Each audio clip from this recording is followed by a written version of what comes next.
What's up, my guys? It's the Khaiza, and we're gonna be starting this recording, right? So we gotta get into like perfect mode. But the Khaiza has watched the Disney Plus, well, the latest like Marvel movie to hit Disney Plus. Well, originally it was like in theaters like 3 months ago, before the prior Disney Plus launch. We watched Thor Love and Thunder. We watched what is the number entry in this like Thor Marvel Cinematic Universe character? This is like 4th, right? Yeah, it's 4th, and you know, okay, we'll start off with this without like going into like spoiler territory. It is a decent movie, right? Like I enjoyed watching Thor number 4 with Mighty Thor with Jane Foster. That is like the promotional promotional catch, like the eye catcher of this latest Thor movie. But throughout watching the movie, right, like I would honestly say that it's like, you know, it's decent. Not that it's like, you know, it's bad. It's not like good. Well, it is good. It is good to say the least, but I wouldn't, you know, pass it around that Thor Love and Thunder is like a good movie, right? And I would categorize it as decent. It's not terrific. It's not the best Thor movie, which that holds that title to Thor Ragnarok. And Thor Ragnarok, it was on like a different level when it came out and how like the story was. But Thor Love and Thunder was kind of, I wouldn't say mediocre, but it was a passable watch. And it's not like a Eternals like one and done type of like deal, but I think after like the first like time of a watch for Thor Love and Thunder, I'll be like, okay, I'm done with Thor. That's as much as we can like milk Thor to its like max capacity, right? And you know, it does like have some like cool characters, right? We get to see like Korg, we get to see Valkyrie from Thor Ragnarok, and we are introduced to new characters into the mix. Well, technically new, which is, you know, Jane Foster, which we haven't seen since like Thor 2, and like I think it was like a personal deal with like Natalie Portman that like she had some problems with Thor 2, and that's like she couldn't like be in any like film at all until today. And of course some other celebrity actor like highlights are in this movie. Like our main villain of this movie is Christian Bale, and we obviously know him as, you know, the Batman from Christopher Nolan's Batman. And of course in other films such as The Illusionist, Equilibrium, very popular actor for his role in the American Psycho movie, the American remake one, to the old, I think, Alfred Hitchcock movie.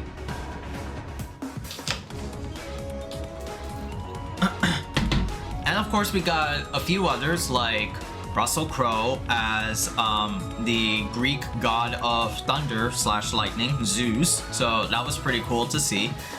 What else did we like have? Yeah, there was no other. Oh well, there is like Guardians of the Galaxy, right? The Guardians of the Galaxy cast. But they were only there for like the opening segments of the movie, not really much anywhere else. Like for me, I wish they could have like stayed on a little bit longer given the plot of the movie. And this whole movie is like, I feel, the shortest one out of like the MCU. Thor Love and Thunder is just 2 hours, right? It's a 2 hour and like 2 hour 1 minute and 59 second film, which is, I think in my opinion, the very short is the it's the most shortest film in MCU lineup. But yeah, the gags were cool, right? We get to see we get to hear some like witty jokes here and there, all that jazz. But you know, honestly, I don't think it was a really good film. But to later elaborate that, let's go into like, you know, spoilers territory for Thor Love and Thunder, right? So excuse me.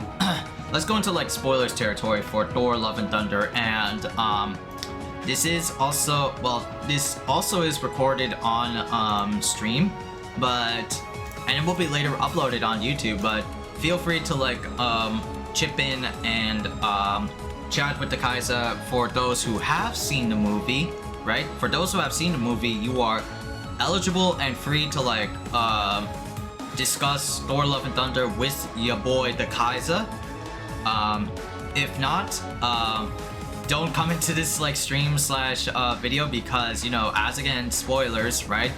Even though it's like technically 2-3 months old, and on Disney Plus terms it's 1 week old, I recommend go watch this movie yourself to have your own personal opinion on said movies, right? So excuse me. The movie starts off with Thor Ragnarok. Wow.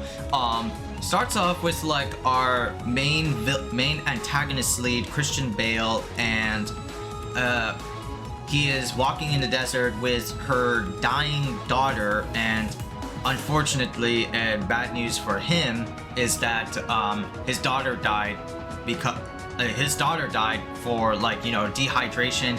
She couldn't like walk anymore, and finds himself in a forest area with other gods, like a sun god and like flower gods. Christian Bale, Gore, pleads to the sun god that, you know, please offer me salvation and like resurrect, you know, my daughter, because that's like his wish. He is a father man above all. But the sun god is like, you puny human, like I don't care about you, go live life somewhere else. But Gore retaliates, renounces his faith, and tries to challenge the god, but you know, he obviously becomes overwhelmed. But then a mystical item called the Necro Sword, said to be capable of killing all of the gods in all religions. Thor kills that sun god. Oh god. Thor kills that sun god, and with this sword he will renounce his faith and declare all gods be evil as sin, right? And then it segues into Thor's period of recovery from, as Korg is narrating Thor's like journey from from big bod to his like fat belly to dad bod, which he gets like all of his like muscles and shit, because, you know, after the events of Avengers Endgame, Thor becomes grief-stricken with the incapability of killing Thanos and like losing 500,000 souls, that like everything is his fault, that he starts like drinking during the 5-year period of Endgame, right? So he starts drinking, he becomes a fat ass, even though he's like super strong, but like, man, he's been through so much pain. Like, he doesn't want to deal with any shit anymore until he like comes back in Endgame. And thwarts Thanos' plans once and for all, with the help of Iron Man and Cap. And so he is palling around with the Guardians of the Galaxy, just enjoying his time, and he has like this like, you know, personal beef that he doesn't want to doesn't want to arrive when help is, he doesn't want to help, like when help is there he will like come. it has to be like someone like, you know, Thor, we need your help to win this battle, or some shit, like asking him, not like him coming to the help willingly, but the help, you know, asking his skills for that help, you know. And so Thor like does some like daily missions with the Guardians crew. They such a fun moment, but it was only for like very short-lived because, you know, Thor is with the Guardians of the Galaxy until he gets a message from his best friend growing up, Lady Sif from Asgard, that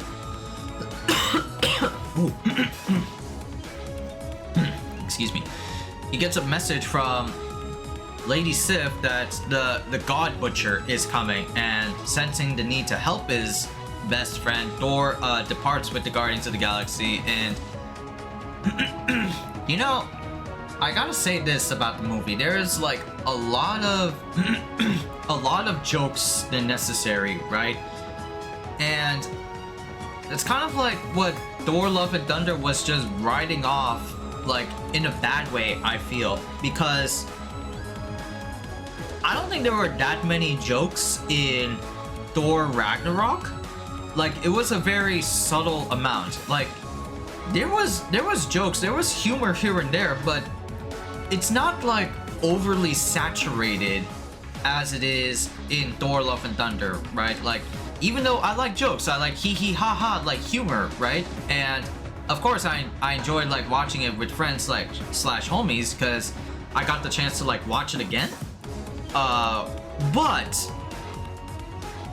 the thing is, like, I kind of like, you know, a balance, right? Like, don't overly say things to, you know, you say more than once, and like it has like a good effect, right? The thing with like Thor Ragnarok is that it was not only just like, you know, bland as fuck like Thor, because we know Thor from Thor 1 and 2, and they're pretty much bad like ish movies. Like, they're not really entertaining. They're just good like movies just to like sit down and eat popcorn, and like the story is kind of like meh.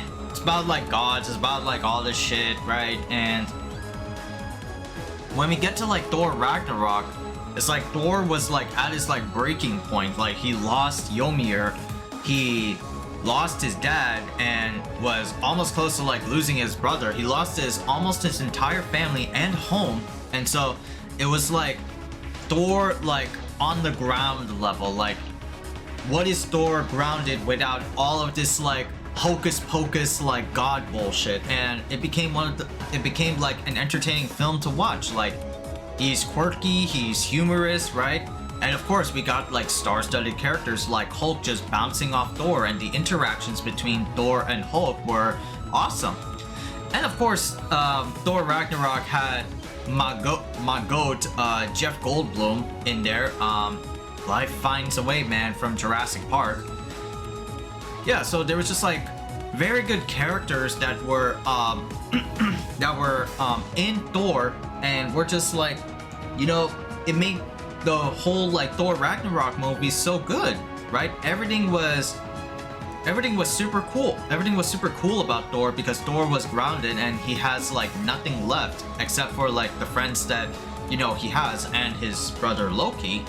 But Thor Ragnarok was a good film because of those things. In Thor Love and Thunder, they saw like the commercial success for Marvel saw the commercial success for Thor Love and Thunder, and they saw Thor Ragnarok with it being like, you know, it's quirky jokes and like, you know, all these like stupid one-liners, and it just made the movie kind of weak to me, right? Because like I said, I love jokes, I love, you know, good humor, but this feels like a saturation of humor. And you know what it is? It's like, I don't know if this is like a good analogy, but you know how like in Cyberpunk, right? Cyberpunk is like an M-rated film, and M-rated film, wow. an M-rated video game, and you have like Keanu Reeves like as Johnny Silverhand, and he would just have like creative ways just to say like fucking douchebag like all the way through. Like, okay, this is like cool, this is entertaining, but after a while it just kind of cringes me the fuck out. Like, I don't want to hear this shit anymore. Like, wow, okay. Okay, I see you boned this chick like a goddamn fuxicle, didn't you, cum bastard? Like, what? What? Like, it's funny, but it's like, what the fuck just came out of your mouth? Or it's like, you know what it is? It's also like, what is it? The Boys, right? Season 3, where like Homelander says like, is your brain getting fucked by stupid? Like, wow, that's a very, of course, you know, it's a vulgar way of saying it because The Boys is very like adult only, like R rating, very much R rated. Like, you can't show this in a movie or like a public access TV show. So of course vulgar is its very defining nature of The Boys, but like, like, cheese and rice, come up with different ways just to say like, you know, fuck. It's really funny. But what was it? Yeah, Thor Love and Thunder had like jokes, but it's not like the jokes that I really like a lot in Thor. The only like good joke, and this is like plot related, was like when Thor had his like mission with the Guardians of the Galaxy, some of like the tribespeople that were worshiping like this like god like temple that Thor somehow saves but also ironically destroys, gave him a present of 2 goats, right? And I didn't know this about like actual lore of Thor. He would like ride 2 goats in the actual mythos of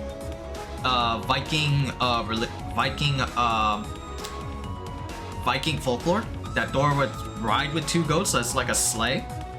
But damn, the goats were like really funny, right?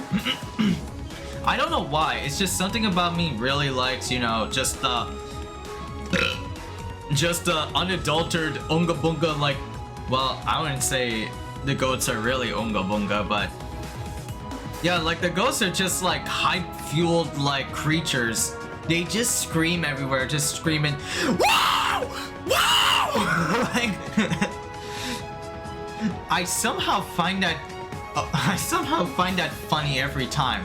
The jokes I don't really have an interest for in Thor Love and Thunder. But the goats were like, woo! Like, I call them hype goats, right? They carry like so much energy to them. They carry the movie in my personal opinion, right? But anyway, Thor leaves to find more clues about the God Butcher and finds clues in Asgard, in New Asgard, right? Because old Asgard was destroyed because of like, you know, shit that happened in Infinity War and all that jazz. Asgard is now like a safe haven for every Asgardian to come, and it's also like a tourist site for people who want to take a look into the like the locales and all that shit. And Valkyrie is like the CEO, king slash president of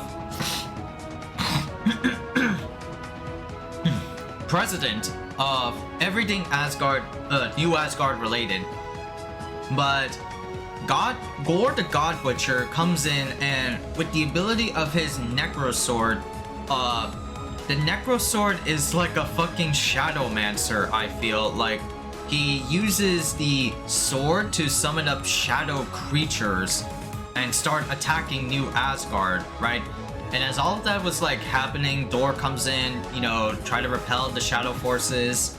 All of a sudden, there is a new Thor who is revealed to be Jane Foster, and we get a little bit of Jane Foster's background of like what happened to her, at least like in Thor chronology. Jane Foster is dealing with cancer, right? She's going through chemotherapy trip after trip, and she will be on the verge of dying because, you know, cancer is a bitch.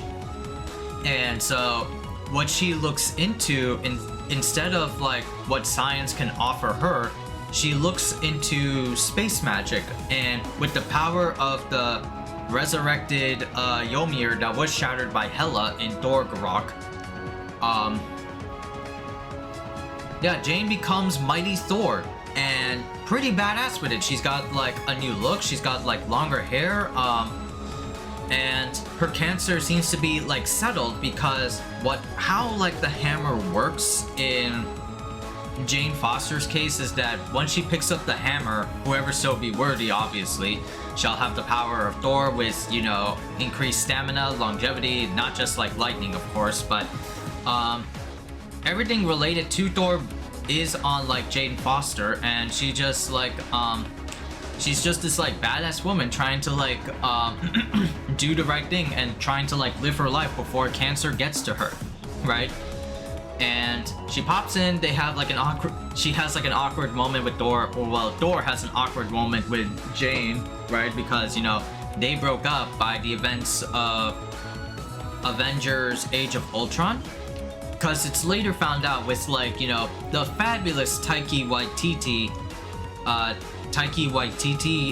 narration that Thor and Jane were like, you know, honeymooning phasing themselves. Like, they were like in love at first sight, that they will do anything for each other. But then, you know, the typical like relationship issues occur with, like, you know, Thor being a superhero. He has to be on the call when Nick Fury calls Thor, and with Jane being, you know, so busy with her scholastics and her thesis papers of not quantum physics or astrophysicist, that the relationships start to like be strained, right? They grew to be separate, and with enough time, Jane left like a final like goodbye note to Thor that, like, you know, I'm leaving you, it's not gonna work out.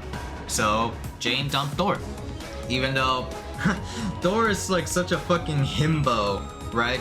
Like the problem with Thor in this movie, and it's like Thor 1 and 2, is like after Thor Ragnarok, Marvel decided to like factory reset Thor to like base level. Like, he's just this dumb god that wants to like kill and kill and wreck shit, right?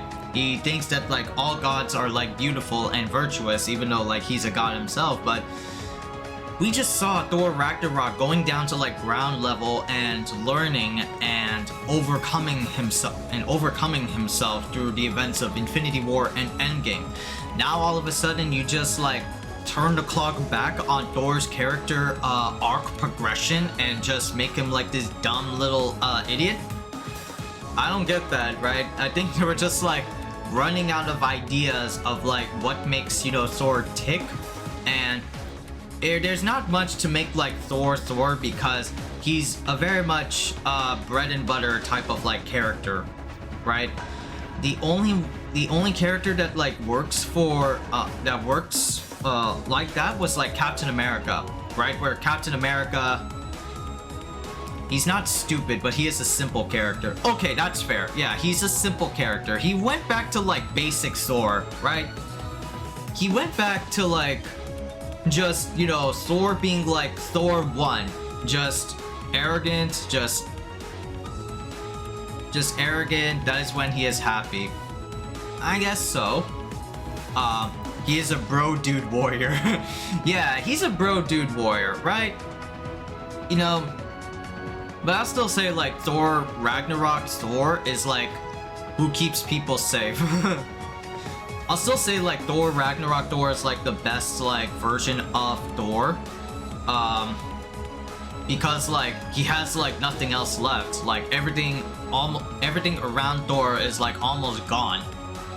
He fights and does it well. Yeah. Except for the part where, like, he should have gone for the head for Thanos in Infinity War. Not that part. He didn't, like, do well at first. He just, like, ooh! And now he has been reforged. I guess so, but, you know, it's still, like, that was stupid plot. Yeah, the plot overall was, like, stupid. Yeah, well, get back to, like, the plot, right? And so, like, the friction happens between, like, Jane and Thor, and what happens in the middle of it was that Gorr captures the children in New Asgard and keeps them like hostage, and it looks like the fucking Shadow Realm. Like, deadass, it like keeps the children in a dark ass cage and like in a dark ass planet where there's like no light, no color, no anything. And it's just like devoid of all life, and it's like, I call it like the Shadow Realm because like it's so dark, it's so pitch black, and everything is like a chrome filter in that place. And so now begins like this like journey of like, you know, Thor like planning to go to this paradise where all the gods like convene, and he seeks answers and guidance from the gods that, you know, we need like a army to battle Gorr the God Butcher, because he's like killing all the gods like left and right with the Necro Sword. We gotta stop this bad shit. And so the leader of like, what is it called? Omnipotence? Yeah, Omnipotence. The leader of Omnipotence, Zeus, the Greek god of lightning, advises, you know, a meeting and says that, okay, we understand Gorr the God the Butcher is, you know, is a massive pain in our asshole. So let's go on to the next topic. Let's talk about who's going to be invited to the next orgy. I'm like, I mean, it's funny, and it's kind of funny how they did this boy named Zeus, this man named Zeus, right? Like, he wears a fucking tutu, and he's a fat like Russell Crowe, and he just like, his biggest like gimmick is that he twirls around like his like lightning bolt. And so Thor, Valkyrie, Korg, and Jane devise a plan to get the lightning bolt, because they figured, oh, they're not, the gods are not gonna help them in any way whatsoever, right? So why not just like make the plan ourselves, right? So a big action fight ensues, right? Thor gets naked, faints like the front row seat. Korg almost died, but the only thing left of Korg is his face, right? Which is also funny, but yeah, like they get like the lightning bolt and go reach the Shadow Realm with the help of the goats. Sorry, the goat energy. And they travel to the Shadow Realm. They reassure the kids that Thor reassures the kids with the help of Heimdall's son Axel, which is funny, his name Axel. God, millennial over here, or Gen Zer. Yeah, like Thor just reassures the kids that they are coming to get them, right? They are coming to get the kids and help them stop like Gorr from achieving like his plans, right? So they reach the Shadow Realm. Thor and Jane have like a tender moment between each other, you know, even though Jane told Thor that she has like cancer. But they make it to the Shadow Realm. They battle with Gorr. Big ass like black planet. And Gorr gets like the upper hand when she stabs Valkyrie in the kidneys. And the heroes are forced to retreat, and Thor leaves behind Stormbreaker. Which is also like a funny gag in the movie, is that it's also a play on like Thor's relationship with Jane. Thor has Stormbreaker, and that's his like main weapon of choice. But once he saw like his two old flames, Jane and Ymir, he cut. Oh, that end of the song. There you go. There you go. He decides to he decides to want them back. Like he wants to feel love again. Like he's a bro god and wants to claim what is his, right? Oh, baby girl, did you miss daddy? Ymir, did you miss daddy? And then the joke is like Stormbreaker always comes back like when he ever tries to like reach out, like, no, not you, Stormbreaker, I want Ymir, even though he doesn't say it. But that's a pretty funny gag to run by. Like it's also like a play on Thor that, you know, his old flames are coming back to him in a later moment of his life, right? And he doesn't know how to like speak or act because he parted with them not that long ago. And so what else? Oh yeah, they recuperate. Jane is in like close to dying because stage 4 cancer, and she wants to like live a life without no regrets and tells Thor that like she's coming with her, but Thor's like, no, don't come with me, please. You are dying. I don't want to see you get killed or hurt. And Jane takes like offense to that because, you know, it's cancer, right? I don't want to be cooped up in the hospital because that's like a very appropriate thing to, well, not what is it, appropriate?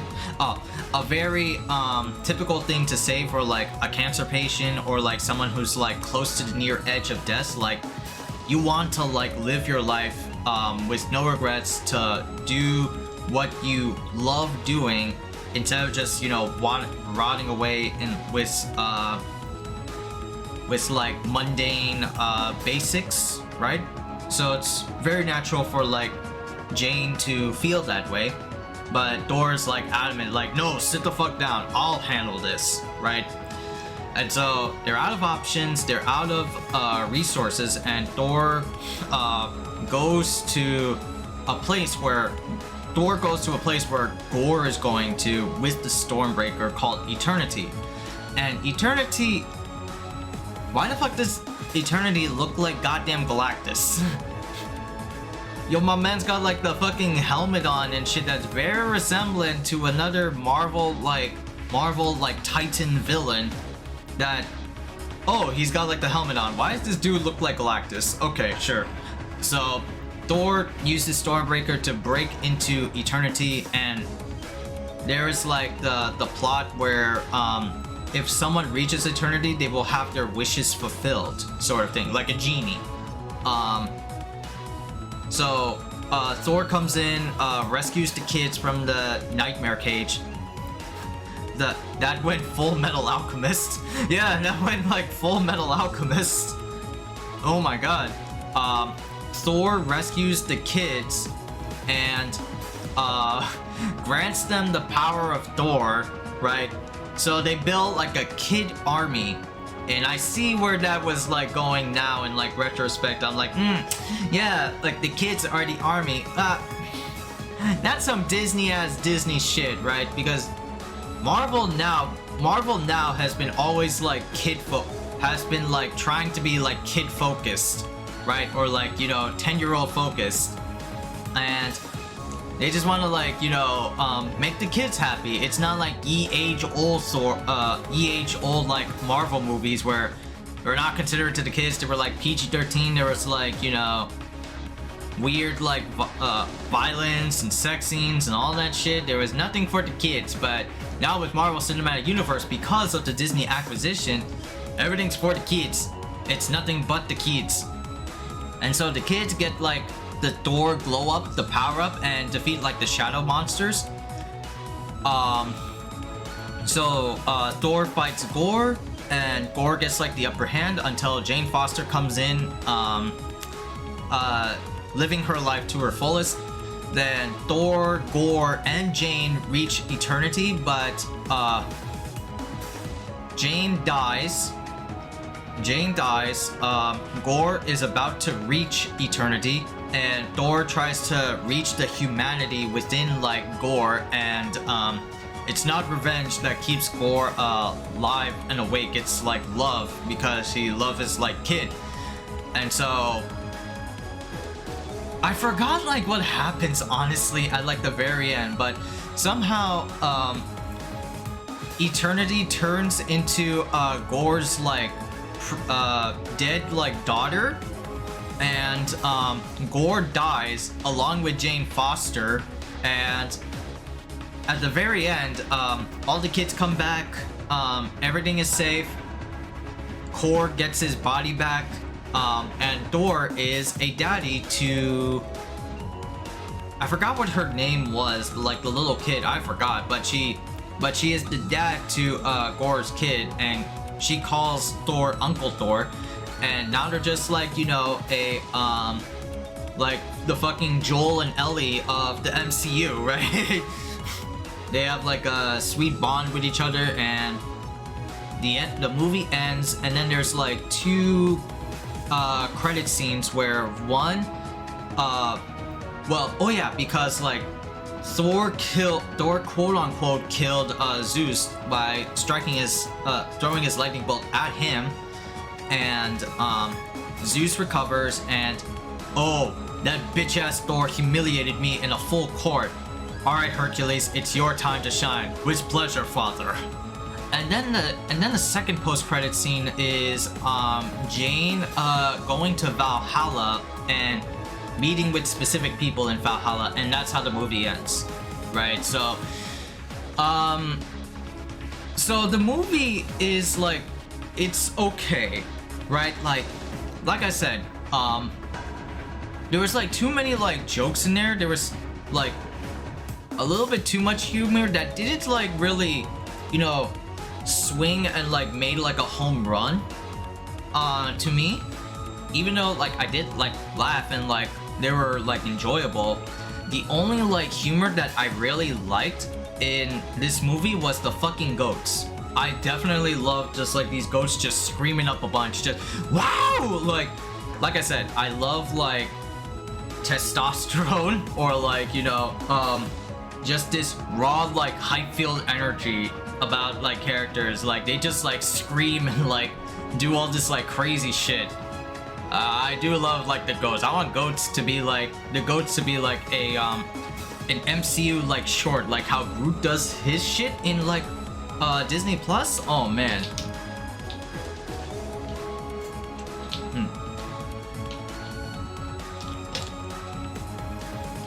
But other than that, right, it was okay. Like Korg could be like my second favorite character because of like the he's a very low tone Drax, I feel. Like Drax is like full on like adrenaline, like when he gets going, he gets going. Korg just kind of like is the soft spoken version of Drax. Like he says a lot of like funny shit. Like he is the hype man to Thor. He is a bro to Thor, right? But I wouldn't say like, you know, my favorite. Korg does have like some cool moments, but I don't know, man. Can't replace like Drax. Drax is like on another level of just like just simple honesty, right? Because that's Drax. He doesn't get sarcasm, he doesn't get irony, he doesn't get any of like the opposite day feels of like how we talk with people. He is brutally honest through the core, right? And that's what I love about Drax. Korg, I feel like, you know, is trying to be Drax. He is soft spoken and he is good. He does good, but I don't know, man. I feel like Drax, because Drax was like introduced first, people and especially I like Drax a little bit more than like Korg, like in a comparison. Valkyrie was alright. Like she misses like battles, she still has like her feelings from she still has feelings for her dead loved ones who died in battle in the events of Ragnarok by Hela. Jane was like alright, right? But it still felt like, you know, bringing back characters like Jane or like it kind of made like Thor as a character went back to basic mode Thor, right? And Thor 1 is okay, right? Because it's a good first like Thor movie. Thor 2 is kind of like meh because of like the dark elves and the ether and all that jazz. Like it was nothing too great. But it was kind of like lackluster. And that's when like Thor 3 like really like dived up for me in terms of like Thor character progression.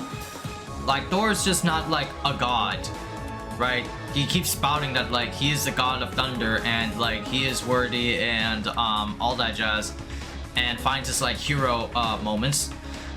And of course Thor Ragnarok does have his like hero moments with Thor. Of course he is like the god of thunder when he unlocked his full potential in that movie. But I feel like Thor is good when he's like bouncing off with like other legacy characters in the Marvel Cinematic Universe. Like Thor was bouncing off of characters with Doctor Strange, with Hulk, with Jeff Goldblum, with other characters. But put Thor by himself, like take away his brother, his friends, his family, and he's pretty much just like I feel like a piece of white bread.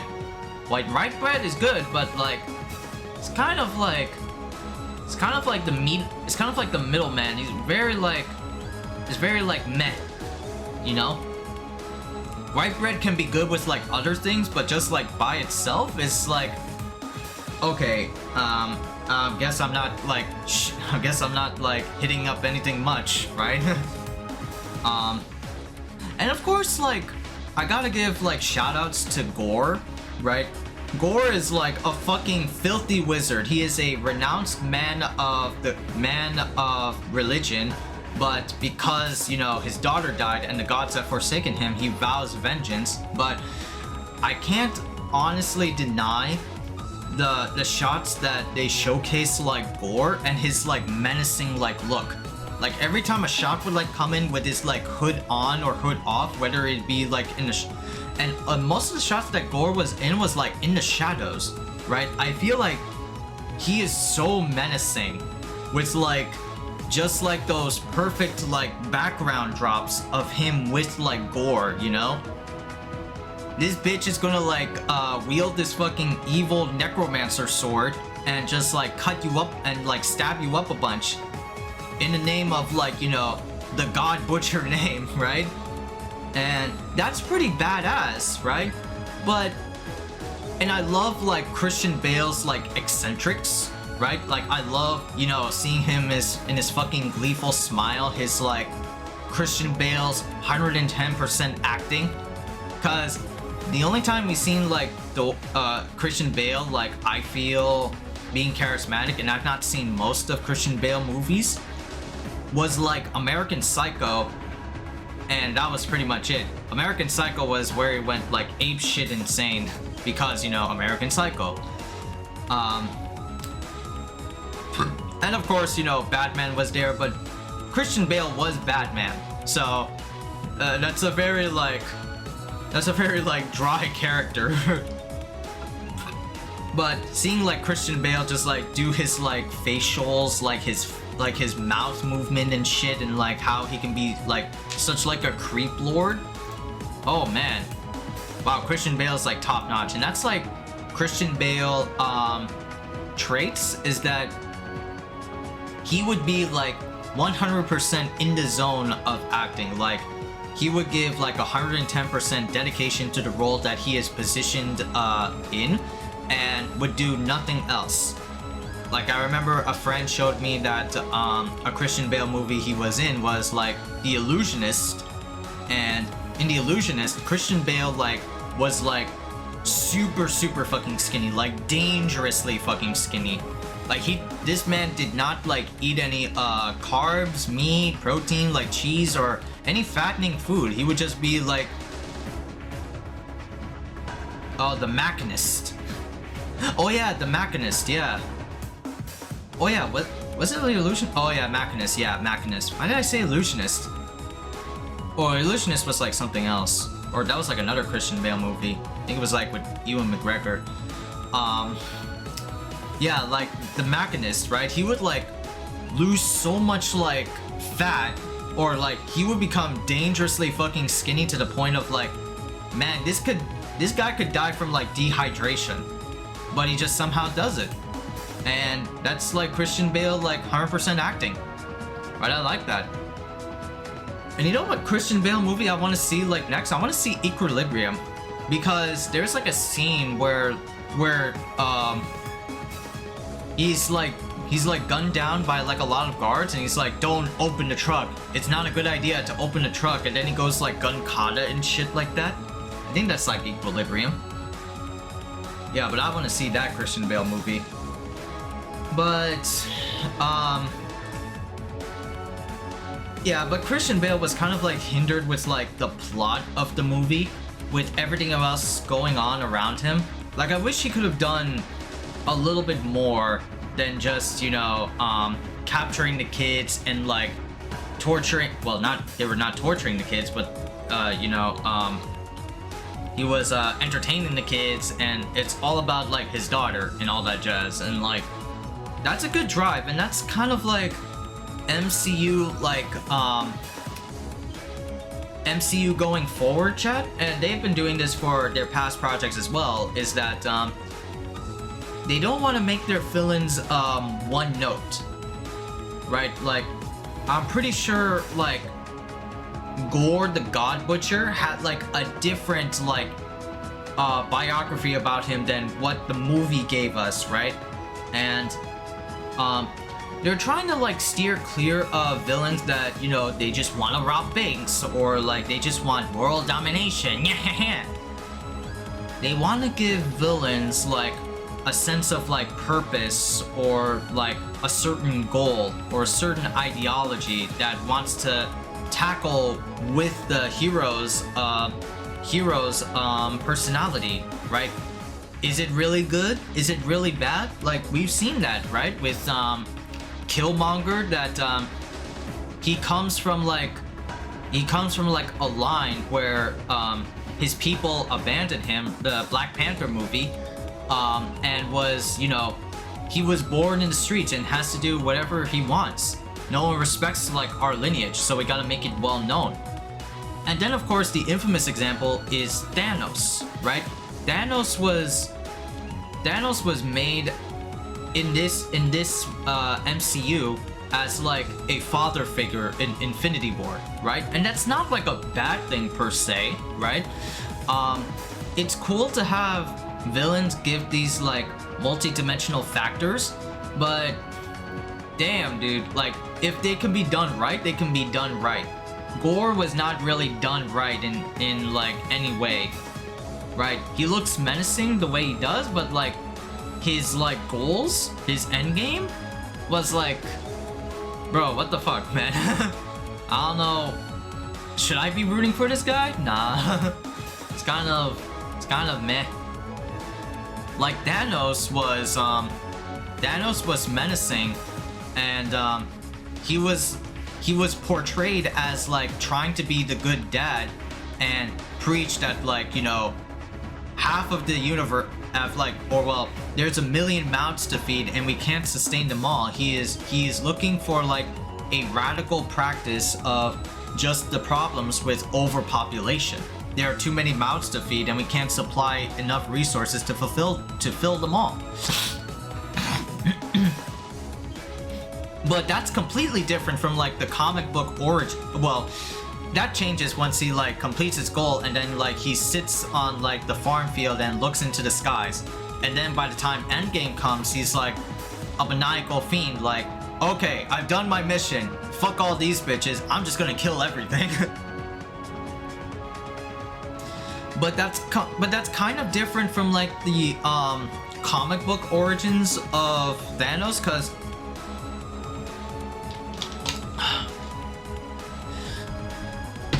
because Thanos was like driven to kill for the namesake of Death, and Death is a character in the Marvel universe, right? Death is a female fictional figure that Thanos chases after to seek her approval and cares nothing else. So he's like hell-bent Titan destroyer of worlds just to impress Death. And so Marvel Cinematic Universe ditched that idea in favor of this, like, you know, trying to be father and then later like homicidal maniac. Yeah, so it's like this whole phase of like humanizing villains. It's like it can be good, right? But with the right characters. And with Gore, I feel like I feel like with Gore, it's not that impactful. It's not that strong enough, right? We've seen like stronger characters in the MCU with like good, well, they're good intentions, but still, Gore's kind of like whatever. I like his like menacing looks. I like the instances where he's like dropped in, but like nah, I don't think I like Gore. Now that like I'm talking about it. But you know, I would give this movie like a 6, right? Like it's a good like first watch. It's a good first watch, but I wouldn't say anything else that makes it, you know, praiseworthy for Thor Love and Thunder, right? Cause like it's just Thor going back to basics. He was back to like Thor villains usually suck. Yeah, Thor villains usually suck. Like, okay, outside of like Loki, yeah, they're not really that great. Thor's only like villain is like his brother, and now that his brother is in the Time Variance Authority in secret, right? What else can Thor like jive with, right? They tried to do that with like Ultimo in the first movie, and then with Thor 2, which was like the Dark Elves, and then Thor Ragnarok was like Hela? Hela was kind of okay, but nah, it's just they don't really mesh. Like it's all like it's just meh. They are all meh, yeah. Yeah, like Thor just like as like his own like comic book verse, like that's just Thor. That's what he is. There's nothing like changing about the character. It's just that's what he is. Just kind of like disappointed that like, you know, after Ragnarok, that's where they went with like Thor. I'm like, okay. Alright. Went with like simple to basics. But yeah, that's like Thor. That's Thor Ragnarok. We do have an idea of the next upcoming Marvel projects that will be on its way, right? Well, right now, She-Hulk is still going on. I think the episode count is like 5 right now. She-Hulk is like, if you want like a mid-season review of like She-Hulk from the Khaiza, it's like meh. Like it's like alright. It's just She-Hulk doing like lawyer things and Jennifer Walters trying to not be like She-Hulk. It's like, okay. And there's of course like the law cases that are in there. And I think my mom told me this, that she likes She-Hulk because of the different lawsuits that take place in each episode. Whether it be like, you know, someone dating the Megan Thee Stallion, or like filing for a trademark lawsuit or some shit like that, you know? It's fun because you get to see like a Marvel Cinematic Universe version of like superhero law. But you know, one thing for granted, I am dead ass interested in She-Hulk is that tease with fucking Daredevil. Where is my boy Matt Murdock? Where is the devil of Hell's Kitchen? I want to see my man's come into that day. coming to that show, and they are teasing him so much, right? He's gonna be in later seasons, in later episodes of She-Hulk. Where's my boy? Yo, I need him. I want to see Daredevil again. Daredevil, well, was like the first Marvel Netflix Cinematic Universe show, and it was really awesome, right? That came like with the wave of other Netflix shows like Luke Cage, Jessica Jones, Punisher, Iron Fist, right? And then of course there's Defenders, which is the collaboration of all four. But man, the Netflix shows were pretty badass, right? I loved them. Of course I love Punisher and Jessica Jones because they got such good material with them going on. It's crazy. I don't know about season 3, but like season 2 and 1 of Jessica Jones is pretty lit. Punisher, oof, what would be like what would be good with like Punisher? Yeah, Punisher was just, you know, I love Punisher because he is a man who is like off the edge and will kill for just kill, right? Well, no, not kill for just kill, but like he will kill because if he sees evil, he will punish you. That's what his shtick is, and I love like heroes like that. Luke Cage was cool too. Yeah, Luke Cage season 1 was cool. I love the vibes and beeps of like Luke Cage in Harlem. I really love that show. Season 2 was kind of like, what the fuck were they going with this, right? Because like, if anybody saw season 2 ending of Luke Cage, right? Why did he like turn to like the fucking the gang leader of Harlem's Paradise? Right? Is it like the ultimate choice that Luke had to like make? I still find that like weird. Like he could have run like Pop's store, but he chose to begin best way to control. Yeah, understandable. It was so like, yeah, it was so like left field for me when I was like watching it. I was like, wait, so Mariah Stokes died via the poison kiss but made by her daughter, and left the will to Luke Cage as a sign that like, okay, he's gonna run Harlem's Paradise because he is the one that best fits Harlem the best. And yeah, like Luke just becomes the next gang leader. Like he's no longer a hero for hire because I think it's like he saw that the hero shit is not working out for him. Like the only thing it does is just like getting others like hurt or in the way, right? So the best way to become like, you know, the best way to become like a hero is to become like a villain. He can't be everywhere at once. Yep, that's pretty spot on. Yep, he can't be everywhere at once. He's not like Spider-Man where he can like swing everywhere, or like a multi-billionaire guy with like an iron suit. He's just this man with like unbreakable skin, and that was it, and super strength, and that's it. So now he has goons to cover more ground. Yeah, but that makes sense. Yeah, that makes sense for why Luke Cage did that.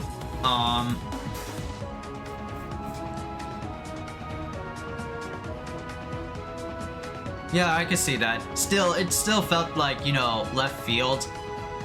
Like, as like a reaction when I was like watching it the first time, like, wait, what? But I get where a lot of dudes are like coming from with this, you know? That makes a lot of sense to just like cover more ground like that. God damn, I gotta watch the Netflix shows again. They're on Disney Plus, so I want to watch them again. But what else is coming for Marvel Cinematic Universe, right? Well, like I said, She-Hulk is coming. She-Hulk is still ongoing. Oh yeah, the Black Panther movie, Wakanda Forever, is coming. I don't know how they're gonna do that film. Like, it looks good, but how the fuck are they gonna do without T'Challa, right? Like, I want to see. let me see. MCU Phase 4, right? What's next for Phase 4? Wakanda Forever, television series. Any upcoming projects that we can look forward to? List of Marvel Cinematic Universe films. The Multiverse Saga, Future.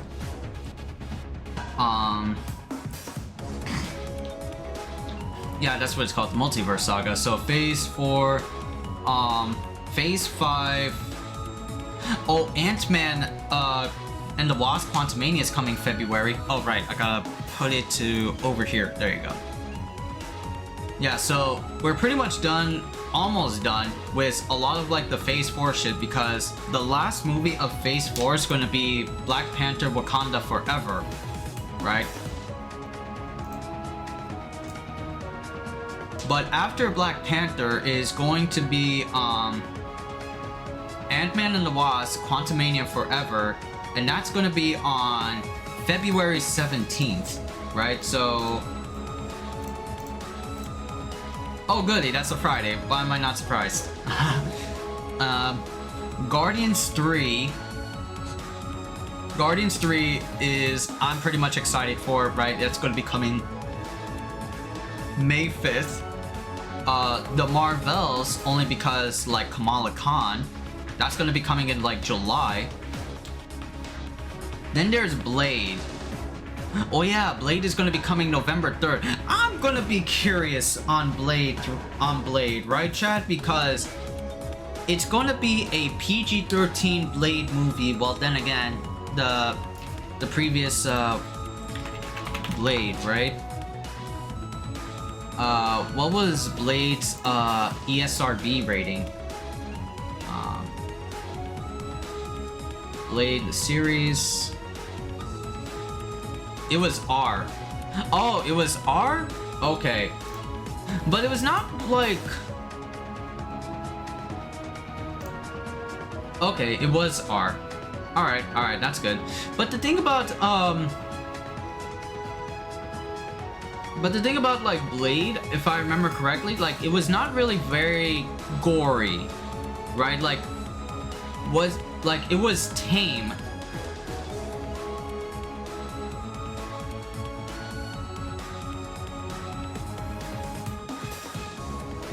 Whistler wrong? Cause like some of like the kills that that Blade did were like, they were like CG, if I remember correctly. Thinking of the Spider-Man animated series Blade. I've not watched the animated series of Spider-Man. I've got to at one point. I know it's like goated, but like I gotta make a day where I gotta watch like the whole series like that. And it's on like Disney Plus, so I could just like watch it whenever. But he was cutting people in half and they would disintegrate. Yeah, they would like disintegrate, but there's like, you know, no gore, right? There's no like blood in there.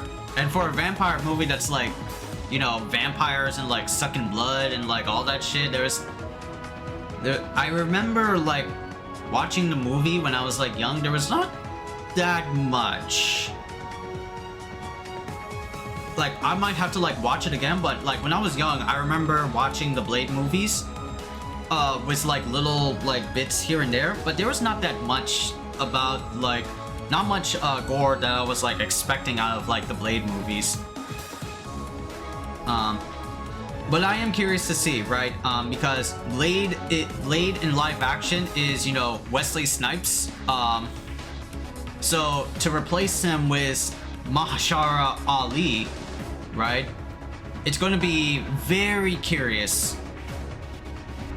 Like, I want to see how this man would perform, and he's a pretty good actor, right? Like, he's been well known in other MCU projects. Like he is Cottonmouth. This guy is Cottonmouth, and he is a pretty good villain. He was also the Prowler in Spider-Verse. He was Aaron Davis, so he can do it. He can do roles, but let's see. right? Swan Song. He was Alita. He was an Alita? Shit. Green Book. Sent you a scene?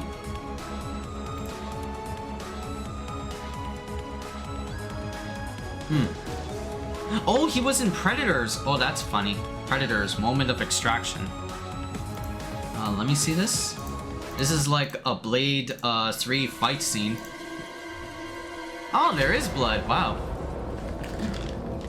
There is gore, but the bits disintegrate. Is that him? Jesus, that's him. It's Blade. It's Blade. Huh.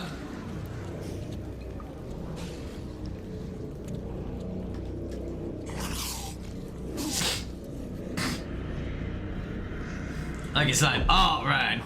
Some motherfucker just wants this ice skate uphill.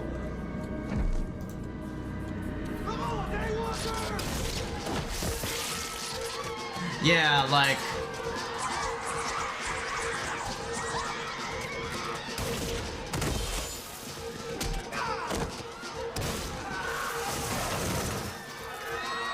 Yeah, they disintegrate. I'm just like... Hey! I'm gonna rip your fucking head off! I'm gonna rip your fucking head off. Ugh.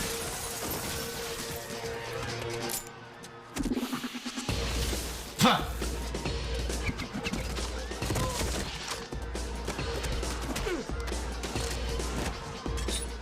Oh yeah.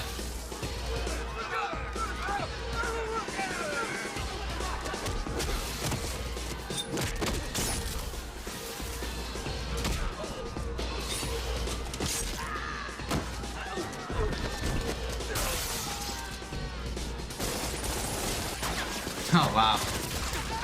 Hey mom. What is dinner, mommy? What is dinner? Yeah? Yeah? Okay, that's cool. Him! That's him! Yeah, 8 is good, bye. Fuck him up! We're gonna jack you up! Make him hurt bad! Oh, I know the cards. I will do that. Thank you.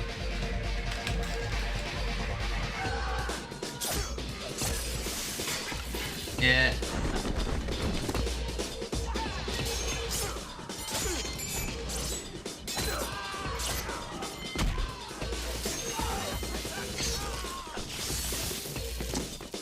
Yeah. I mean, this fight scene is cool. This fight scene is cool, but it still feels kind of meh about like the yeah, just like the disintegration part. Like, what the fuck? Like, I get it. Like, that's Blade with working like the anti-vampire tech, all these guns and shit. All these guns, all these swords, all these like stakes, and it was optimized for low-end PCs. Yeah, at the time it was low-end PCs. Gore permanence kills frames. Yeah, exactly. Quit. I'm getting a little tired of chopping you up.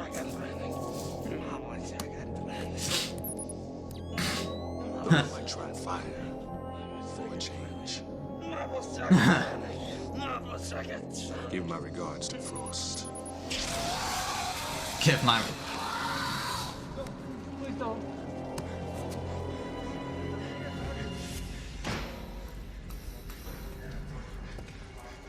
The Wolf Show gave me hope. Yeah! Yeah, like that's the oh yeah! That's gonna be the Halloween special, right? There's gonna be like a Halloween special, a Halloween MCU skit that has like Wolfman, there's Man-Thing, there's Elsa Bloodstone, which I didn't know Elsa Bloodstone is a Marvel character. It's probably like New Age, but yeah, like that MCU show gave me like some like, ooh, yo, they going that route? Ooh, oh my god, I definitely want to see that, right? Yeah, what was it? Punishers, Runaways, Hellstorm, list of Marvel Cinematic Universe television series, cinematic films, Ironheart, timeline. Oh man, nothing yet. Okay. But yeah, it was like the Wolf. But yeah, it was like something called like the Wolf Show, and I'm like, oh geez, man, I can't wait. Fantastic Four, Future. But yeah, like, where is it? Oh, Black Panther, Wakanda Forever. Yeah, Werewolf by Night is the name. Oh yeah, I'm very much excited for this one. When is it coming out? October 7th? Oh shit, okay. And then of course there's the Guardian special, which like, yeah.